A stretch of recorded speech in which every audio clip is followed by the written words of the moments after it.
అయితే రీసెంట్గా ఇక్కడ హైదరాబాద్లోనే ఎక్కడో ఊరు నుంచి వలస వచ్చి ఇక్కడ ఉంటున్నారు. ఒక టీనేజ్ అమ్మాయి అబ్బాయి కన్న తల్లిని నిజంగా వాళ్ళకి అడ్డొస్తున్నారని చెప్పి కిరాతకంగా బాయ్ ఫ్రెండ్తో చేతులు కలిపి మరి పట్టపగలే దారుణంగా చంపేసింది, తల మీద కొట్టి.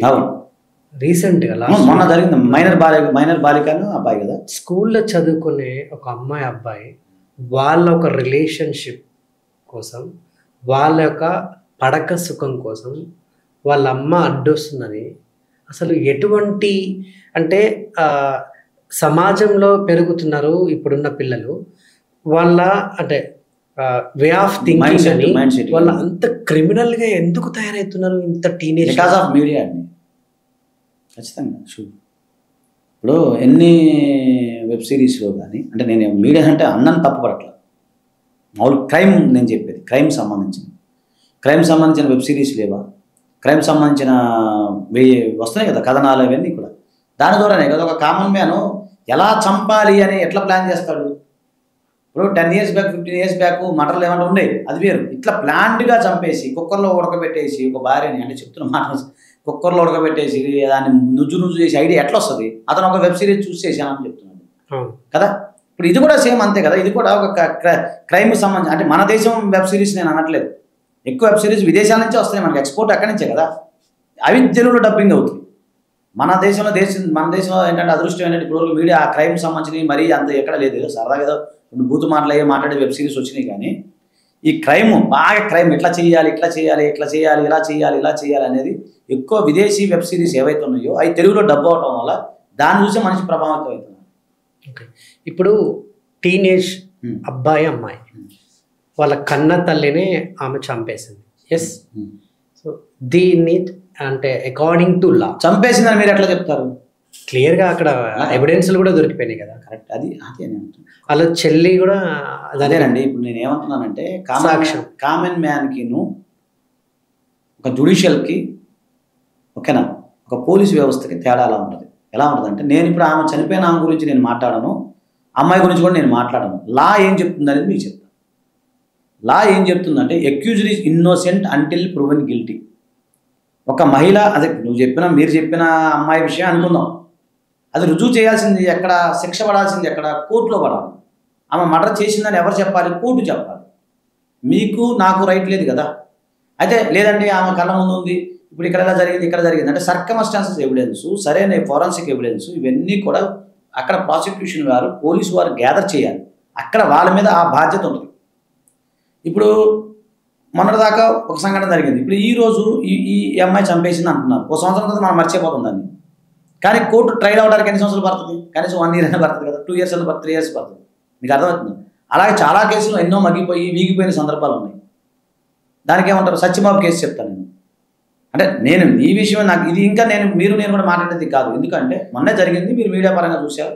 చంపేసిందని చెప్పి ఒక పోలీసు వారు ప్రెస్ మీట్ పెట్టారు, ఓకేనా. అర్థం కదా, పోలీసు వారు ప్రెస్ మీట్ ఎందుకు చంపిందని కూడా వాళ్ళు చెప్పారు. ప్రెస్ మీట్ ఎందుకు చంపారంటే అంతకుముందు ఏమైనా వేధించడం, ఈ పిల్ల వేరే దగ్గర జాయిన్ అయింది, ఈ అమ్మాయి కూడా ఆ తల్లి మీద కేసు పెట్టింది.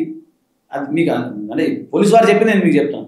కేసు పెట్టింది, ఆమె వేధించబడింది, చంపేశారు. చంపడం అనేది క్రైమ్, అది నేరం. చంపడం అనేది ఎవరు హర్షించరు, ఎవరు దాన్ని 100% వ్యతిరేకిస్తారు. ఇక్కడ నేను ఏమంటున్నానంటే మళ్ళీ ఫస్ట్ కానీ చెప్తాను, మీరు అంతకుముందు చాలా పాడ్కాస్ట్లో కానీ వేరే ఛానల్లో కానీ నేను చాలాసార్లు చెప్పాను, క్రిమినాలజీ అనే సబ్జెక్ట్ భారతదేశంలో ఇంకా రాలేదు.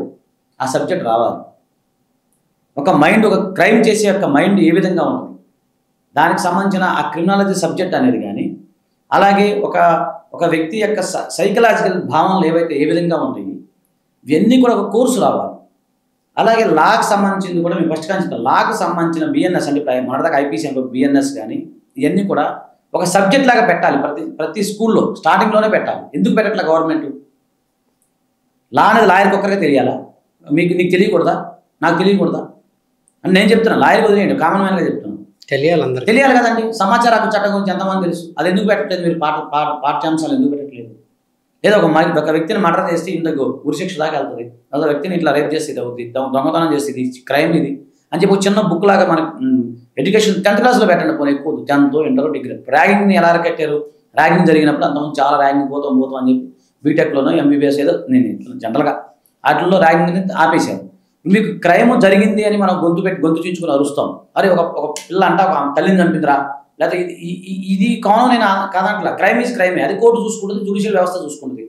మీడియా ఏం చెప్తుంది? కథనాలు ఇవ్వడమే మీడియా చేసే పని. అంతవరకు మీడియా, అంతవరకు తర్వాత మళ్ళీ ఇంకో న్యూస్ వస్తే ఆ న్యూస్కి వెళ్ళిపోతాం మనం ఆటోమేటిక్గా. అది పాసింగ్ క్లౌడ్స్, అవునా కదా రాయ్? ఇప్పుడు మీరు చెప్పింది నేను అది కాదు, సమాజం ఎడిపోతుందని ఆలోచించే దిశలో ఉన్నప్పుడు, అసలు సమాజం ఆలోచించే దిశలో ఉన్నప్పుడు ఈ క్రైమ్ ఎంతవరకు చేయాలి, క్రైమ్ ఎవరు ఆపాలి, అది సమస్య వచ్చినప్పుడు మెయిన్ ఏంటంటే పిల్లల యొక్క పెంపకాన్ని పెట్టి ఆధారపడి ఉంటుంది ఒకటి. రెండోది ఎన్ని కఠినమైన ఇప్పుడు ఒకటండి, ఒక అమ్మాయి, ఇప్పుడు ఈ అమ్మాయి చెప్పింది, అమ్మాయికి తెలీదా నేను జైలుకి వెళ్తా చంపితే, లేదా నాకు శిక్ష పడదని తెలీదా? తెలుసు. మనోహర్ అనే వ్యక్తి, నేను విజయవాడలో ఉన్నాను, అది విజయవాడ. సో మనోహర్ అనే వ్యక్తి 2004-2003 నా బాగా గుర్తు, శారదా కాలేజీలో ఒక అమ్మాయిని చంపేశాడు. గొంతు గట్ట నరికేశాడు, పారిపోయాడు, చెన్నై పారిపోయాడు. తర్వాత అయిపోయింది. తర్వాత అప్పుడు చాలా సివియర్గా అందరం ధర్నాలు చేసాం. నేను ఎస్ఎఫ్ఐ లీడర్ ఉన్న, స్టూడెంట్ లీడర్ ఉన్న, ధర్నా చేసాం, అన్నీ చేసాం. వాడిని శిక్షించాలనో వాడు సరే. తర్వాత జైలుకి వెళ్ళాడు, బయటకు వచ్చాడు, వెళ్ళిపోయాడు. తర్వాత ఎంతమంది అమ్మాయిని చంపలేదు, ఎంతమంది అమ్మాయిల మీద కత్తులు తీసుకుని నరకలేదు. అంటే ఒక సంఘటన జరిగినప్పుడు మనం గొంతు చించుకొని అరుస్తాము, అంతతో అయిపోతుంది. మళ్ళీ ఇంకో సంఘటన జరిగినప్పుడు మళ్ళీ మనం వాయిస్ రైజ్ అయింది. అది కాదు ఇక్కడ సమస్య. బేసిక్ సమస్య ఏంటి, బేసికల్ పాయింట్ ఏంటి? ఇప్పుడు చెట్లు మీరు ఏం చేస్తున్నారు? చట్టం అనేది ఏంటి? ఒక మనిషిని క్రమశిక్షణలో పెట్టడం వరకే చట్టం అనేది ఉపయోగపడుతుంది, అంతేనా? కానీ నేరం చేయకుండా ఉండేది చట్టంలో ఉండదు. న్యాయవాదిగా మేము ఏం చేస్తాం? క్రైమ్ జరిగితే మేము ఆర్గ్యూ చేస్తాం. క్రైమ్ జరగకపోతే అసలు బేసికల్ ఏంటి? బేసికల్గా ఉన్నది దాని ఇన్వెస్టిగేషన్ జరగాలి. అసలు ఎందుకు ఇలాంటి క్రైమ్స్ జరుగుతూ ఉన్నాయి, ప్రధానంగా ఏంటి, దీనికి సమస్య ఏంటి? ఒక 10th క్లాస్ చదివే అమ్మాయికి ఒక మనిషిని చంపాలని ఆలోచన ఎట్లా వస్తుంది? ఇప్పుడు మీరు 10th క్లాస్లో మీరు నేను ఉన్నాం కదా, అంటే సరే మీకు నాకు ఎంత తేడా ఉండదు నాకు తెలియదు, కానీ అంత మనం అటు ఇటు 90s బ్యాచ్, ఇప్పుడు 7 సంవత్సరం అటు ఇటు. ఇప్పుడు 10th క్లాస్ ఉన్నప్పుడు మనకి ఏం తెలుసు? మనకి మీరు చెప్పండి, నిజాయితీగా మాట్లాడుకున్నాం. 10th క్లాస్లో ఏం తెలుసు మనకి? ఏం తెలియదు. టీచర్లు అంటే ఉచ్చపోసుకునేది, తల్లిదండ్రులను ఉచ్చపోసుకునేది. ఓపెన్ చెప్తున్నాను, అన్నయ్య ఉంటే అంతెందుకు, పక్కన ఎవరన్నా ఇంటి పక్కన అంకులు వచ్చి అరే ఏం చేస్తున్నారు నడవన్నప్పుడు భయపడేది. రోడ్డు మీద పోతుంచు ఏంద్రీ టైంలో భయ్ అనగానే పరిగెత్తి ఇంటికి. మరి ఇప్పుడు వీళ్ళ ఎందుకు, మరి వీళ్ళకి ఎంత తెలివితేటలు ఎట్లా వస్తున్నాయి? అది ఆలోచించాలి కదా, దాని కోణంలో ఆ కోణంలో ఆలోచించండి. ఒక చిన్నపిల్లవాడు ఫోన్ ఇవ్వకపోతే తల్లిని బ్యాట్తో కూడా చంపాడు, చూశారు కదా మీరు వీడియో.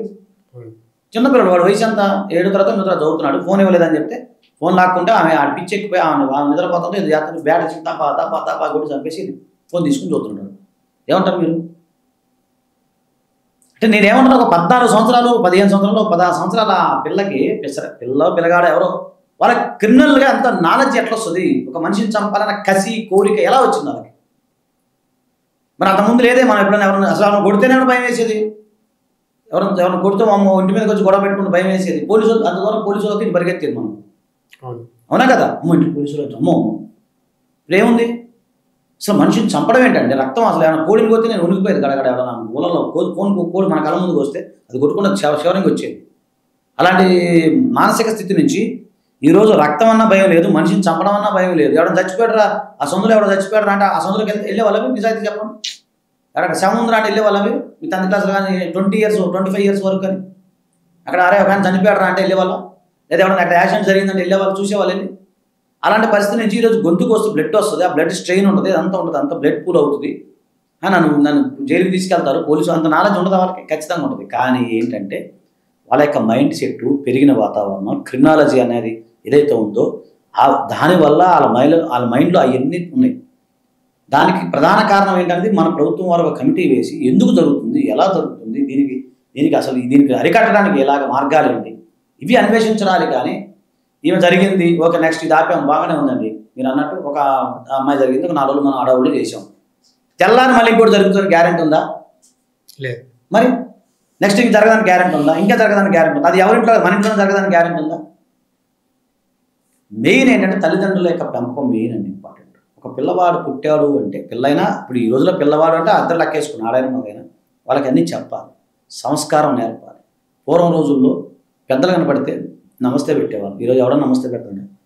17 సంవత్సరాల పిల్లగాడు సీరియడ్ తాగుతుండ్రు. నేను వచ్చినప్పుడు ఇందాక అక్కడ సీరియస్గా టర్నింగ్ 17 ఎందుకంటే 10th క్లాస్ నాకంటే ఆడంతా మళ్ళీ నేను నీ రూట్ అర్థం కాక దిగా కార్ అడ్డం ఉంది ఇక్కడ నడుచుకుంటూ వచ్చి వాడు దాంట్లో ఏం చేస్తున్నారా అంటే కనపట్ల అన్నాడు. వాడు వెళ్ళిపోతున్నాడు నన్ను చూసి. ఇక్కడ రారంటే వెళ్ళిపోతా ఉంటాడు. పిలుస్తున్నా ఇక్కడ రారా, నేను ఎవరిని ఊరుకోను. ఎందుకంటే చెడ్డవాడి దుర్మార్గం కంటే మంచివాడి మౌనం దేశానికి ప్రమాదకరం. నిన్న ఒక ఆయన స్కూటీ మీద యాక్టివ్ మీద ఇట్లా పిల్లని పడుకుని ఇట్లా తోలుతున్నాడు. నేను అడ్డం కొట్టే గుర్తుందా లేదా నీకు? చిన్నపిల్లగాడు వాడు ఒక చేత్తో పట్టుకున్నావు ఇట్లా పోతున్నావు, స్కిడ్ అయితే ఏంటి అది పరిస్థితి? సెన్స్ ఉందా నీకు?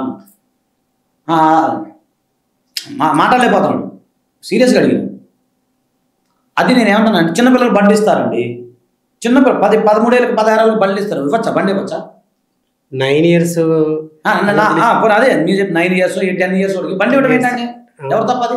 అడిపోయాలని గుర్తాడు ఏంటి పరిస్థితి చెప్పు. 16 ఏళ్ళ పిల్లగాడు జనవరి 11, 12 గుర్తులేదు, మా ఊర్లో, మా పక్కూరు అంటే పక్కూరు వెళ్ళాము పండగకి వెళ్తే, వాడు ఇట్లా యాక్సిడెంట్ అయ్యి ఒక ట్రాక్టర్ని గుద్ది యువతల ఇంత దూరం పడ్డాడు. నేను అక్కడే కార్ పార్కింగ్ చేస్తున్నాను, డ్రైవర్ ఉన్నాడు. నేను ఆ డ్రైవర్ సౌండ్ వచ్చింది సార్ అంటే పరిగెత్తుకుని వెళ్ళా. చలికాలం కదా, కనపట్ల 7 గంటలకి చీకటి ఉంది. బండి పొలంలో పడ్డది. వాడు పిల్లగాడు కింద పడ్డాడు. నేను ఇట్లా పట్టుకున్నాను వాడిని. పట్టుకున్నాడు, గుండె ఇట్లా కొట్టిన. ఏందిరా అని చూస్తే నాకు అర్థం కాదు. చీకట్లో వెంబడే 100 ఫోన్ చేసి పోలీసులు ఫోన్ చేస్తే వాళ్ళు వచ్చారు. అప్పుడు దాకా నేను అక్కడే ఉన్నా. నా చేతుల మీద ప్రాణం అయింది. వాడు వయసు 16 ఏళ్ళు. చీకట్లో కనపాలాడు, ఫేస్బుక్ నాకు సరిగ్గా కనపాలి. తర్వాత వచ్చారు పోలీసులు ఎంక్వైరీ చేసి ఏం జరిగింది సార్ చెప్పిన. ఏం సౌండ్ వచ్చింది సార్, ఇంటి వచ్చేసరికి పిల్లగాడు పడి ఉన్నాడు. 16 ఏళ్ళు వాడు వయసు. ఆ బండికి లైసెన్స్ కూడా లేదు. వాడు ఎంత ఫాస్ట్లో వచ్చాడంటే అంత ఫాస్ట్లో వచ్చు. ఆగిన టాటను గుద్దుకుని ఇటు వచ్చి పడ్డాడు, తలకాయ చచ్చిపోయాడు. వాళ్ళ తల్లిదండ్రులు ఏడుస్తూ ఉన్నాం, బండి ఇచ్చిన అవన్నీ. మరి ఇవ్వకముందు ఇవన్నీ చెప్పు, ఒకటి చెప్పండి, మీరు ఆలోచించండి. Who will be the cat? ఒక పిల్లగాడి బండి ఇవ్వాల్సిన అవసరం నాడు పొరపాటు నేను గుర్తాడు, లేదా ఆడి గుద్దుకొని వస్తాడు. నీ పరిస్థితి ఏంటి?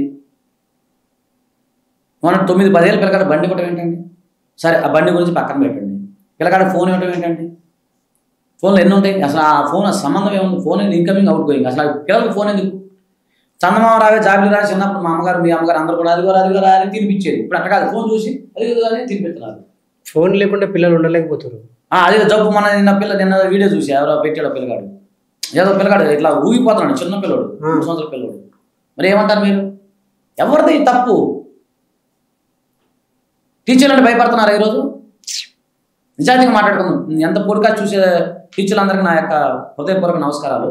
టీచర్ అంటే ఈ రోజు కూడా నేను ఉచ్చబడితే నాకు నేను సీరియస్గా చెప్తున్నాను.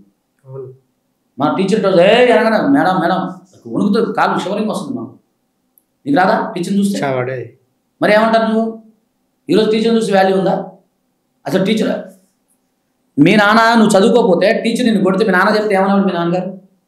ఇంకా 2 వీకెండ్ అనేవాడా, లేకపోతే ఏం రా ఎందుకు కొట్టా మా పంతులు అని చెప్పి అడిగేవాడు? ఇంకా 4 వీకెండ్ చెప్పాడు. మరి ఇప్పుడు అది ఉందా? పిల్లల తల్లిదండ్రులు కేసులు వేస్తారు. మరి ఏముంటుంది? ఎంతమంది టీచర్లు ఏమన్నా తెలుసు సార్? మేము మా క్లాస్మేట్ ఒకడు ఉన్నాడు, PhD చేశాడు, అంత ఎక్సలెంట్ మ్యాథ్స్ టీచరు. సరే ఏంద్రా ఏం చెప్తున్నారా అంటే, ఏముందన్న నిజం చెప్పాలంట, పిల్లగాని కూడా తల్లిదండ్రులు వస్తున్నారన్న. ఏం చెప్పాలి నేను? నా దగ్గర అంత తెలివి కూడా ఏం చేయలేని పరిస్థితి.